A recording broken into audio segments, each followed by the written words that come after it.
Thank you, Rob, and thank you for having me this year as well.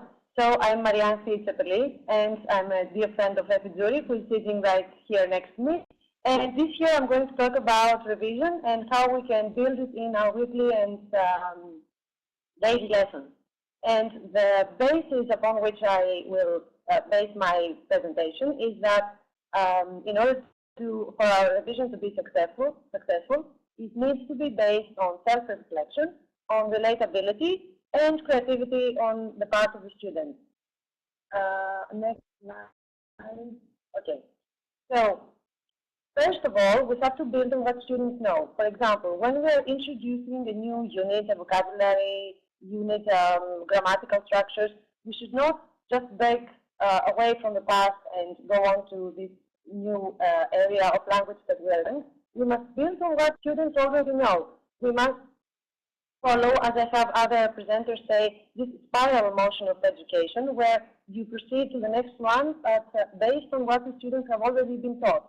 In this way, we can elaborate more on the knowledge that we want to teach, and also, and this is really crucial in my opinion, students have a chance to reflect on their own learning, to see what they know and what they can improve in the lessons to come.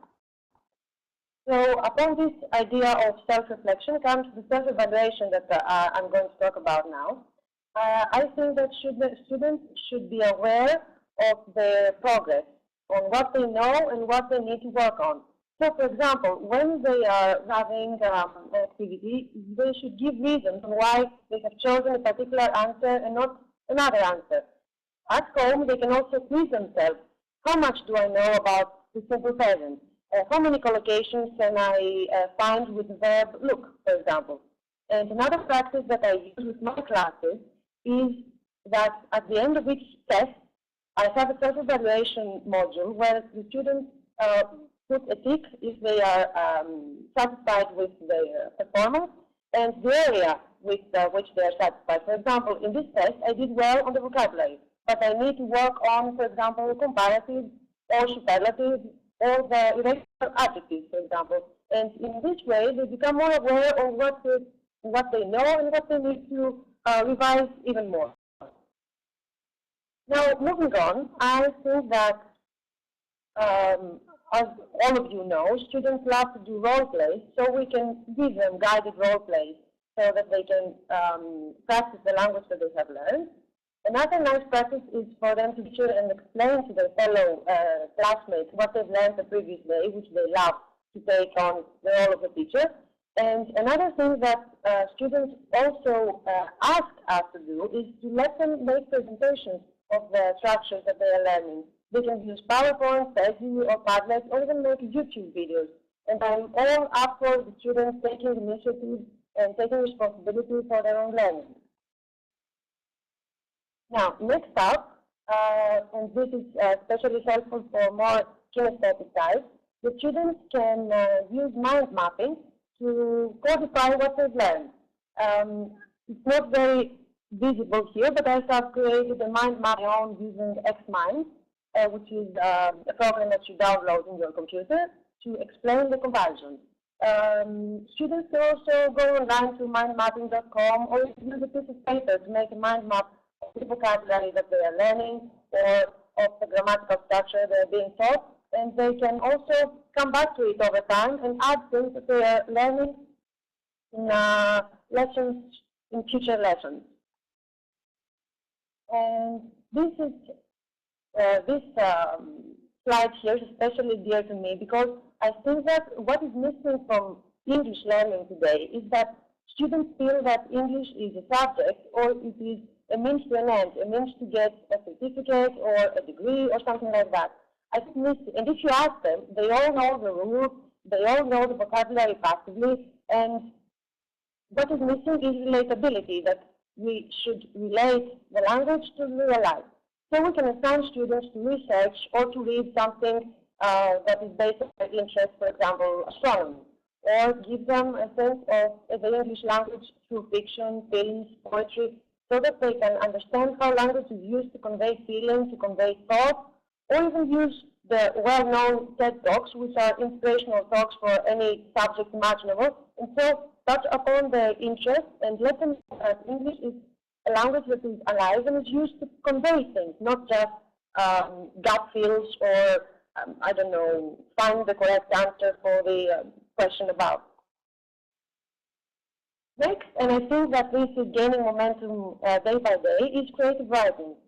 Children from a very young age to adult learners can write original stories, they can write their own poems, they can change well-known stories or fairy tales and add a different ending or a different meaning to change the main character or the setting, and thus practice what they've learned. Also, they can, of course, produce comic strips of the things that they are learning in the classroom. Or another technique that is, I think, really fun is the Olipopart technique, which, according to which, you can substitute a word in the text by another one that you can find in the dictionary. For example, the seventh word that is instead of the one you are going to substitute. And thus, they produce a different text altogether, and we can discuss how this changes the text creating. And finally, students can produce multimodal text, that is, text which combine writing, and images and sounds and links to other pages, because let's face it, the idea of the text is not what it used to be. It's really broader. It's taken on a broader sense nowadays. Another practice that we can implement is visualization.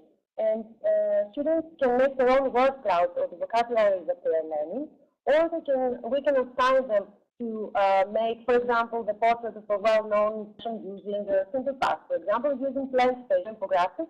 And in this way, language becomes more vivid, it becomes more alive, and the students really like to experiment with technology as well. So I think that would be an interesting idea to assign instead of, the sterile revision. And last but not least, I think that what I have heard in the presentation before about games. I think that we can create our own games, we can adapt games. There's a huge array of games that we can play with our students, we can design them with them. We can also implement improvisation techniques like make a story, a change story. So I think that in this way, if we revise vocabulary or grammar through games, everybody wins because we all have fun and time passes really joyfully in the classroom. I don't know how much time I have left. I have no idea. But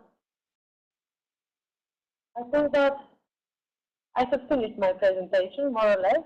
I'd just like to stress that revision is based on the two principles I have tried to outline. Self-reflection, so that students are aware of their progress and what their weaknesses are. Secondly, relatability, that we must relate the language to something real, something that exists in the world, so that students do not feel that English is just words on a page or pages in a grammar book. And lastly, creativity. We should engage students in the learning process and have them take responsibility and initiative on the way they want to learn and how they want to produce writing or speaking or anything that they've learned. So if you'd like more information, you can contact me, as you can see here. And I'd like to take this opportunity to thank Rob and thank Nelly and everyone for including me in this wonderful and very inspiring community of educators around the world. And I hope to see you all next year as well. So, bye everyone.